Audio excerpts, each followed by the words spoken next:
இருப்பீங்க. இந்த நாளிலும் பைபிளில் ஒரு வசனம் இருக்கிறது. ராஜாக்களை தள்ளி ராஜாக்களை உருவாக்குகிறவர் என்று ஆண்டவர் கூறுகிறார். அவரால் மட்டுமே ராஜாவை உருவாக்க முடியும். அவரால் மட்டுமே ராஜாவை தள்ளவும் முடியும். அவர் நினைத்தால் குப்பையில் இருக்கிறவனை தூக்கி கோபுரத்தில் வைக்க முடியும். கோபுரத்தில் இருக்கிறவனை தூக்கி கீழே எறியவும் முடியும். ஆடு மேய்த்து கொண்டிருந்த தாவீதை இஸ்ரேலின் 2வது ராஜாவாக்கினார். இருமாப்பு படித்த பாபிலோன் ராஜாவான நேபுக்கத்நேசரை கீழே தள்ளி மிருகம் புல்லை சாப்பிடுவது போல் சாப்பிட வைத்தார். அதுதான் ஆண்டவர். ஆண்டவரே சாட்சி சொல்கிறார், தாவீது என் இருதயத்துக்கு ஏற்றவன், சவுலோ மனுஷருக்கு ஏற்றவன் என்று சொன்னார். இது நடந்த சரித்திரம்.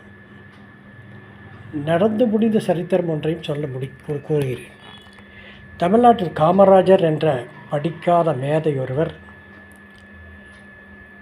ஆட்சி புரிந்த காலம் பொற்காலம் என்று சொல்வார்கள். அவர் படிப்பே இல்லை. ஒரு முறை அவர் லிஃப்டில் போகும்போது அந்த லிஃப்ட் ஆப்ரேட்டர் இவரிடம் அழுது கொண்டே சொன்னார். என்ன சொன்னான் தெரியுமா? ஐயா, நாளையிலிருந்து நான் வேலைக்கு வர முடியாது என்று சொன்னான். ஏன், நீ நல்லா தானே வேலை செய்கிற, ஒன்றும் குற்றம் இல்லையே. இல்லையா, அரசாங்கம் நீங்கள் ஏதோ ஒரு கையெழுத்து போட்டிங்களாம்மா, 8ஆவதுக்கு கீழே படித்தவங்க வேலைக்கு எடுக்கக்கூடாது என்று சொல்லிட்டீங்களாம்மா, அதனால் நாளையிலேருந்து வேலைக்கு வர வேண்டாம்னு சொல்லிகிட்ருக்காங்க ஐயா, நான் என்னையா பண்ணுறது என்று சொன்னபோது அவர் பயங்கரமாக சிரித்து கொண்டு, நானும் நீயாவது 8ஆவது படிச்சுக்க, நான் ஒன்றுமே படிக்கலை ஐயா, நான் உடனே போய் ஆர்டரை மாற்றுறேன் என்று போய் திறமையானவனுக்கு வேலையை கொடுங்கள் என்று ஒரு ஆர்டர் போட்டார்.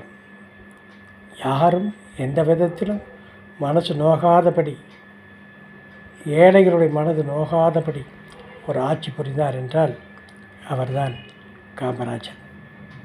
என்னை கேட்டுக்கொண்டிருக்கிற நல்ல சகோதரனை சகோதரி, நாம் ஆண்டவருக்கு பிரியமாக இருப்போம். மனுஷனுக்கு பிரியமாக இருக்க வேண்டாம். மனுஷனுக்கு ஏற்றபடி வேஷம் போட வேண்டாம். பெரிய ஆளுக்கு தகுந்த வேஷம் போட வேண்டாம். எப்போதும் ஒரே மாதிரியாக நம்முடைய அடிப்படை குணத்திலிருந்து மாறாமல் நல்லதையே செய்வோமாக, நல்லதையே நினைப்போமாக.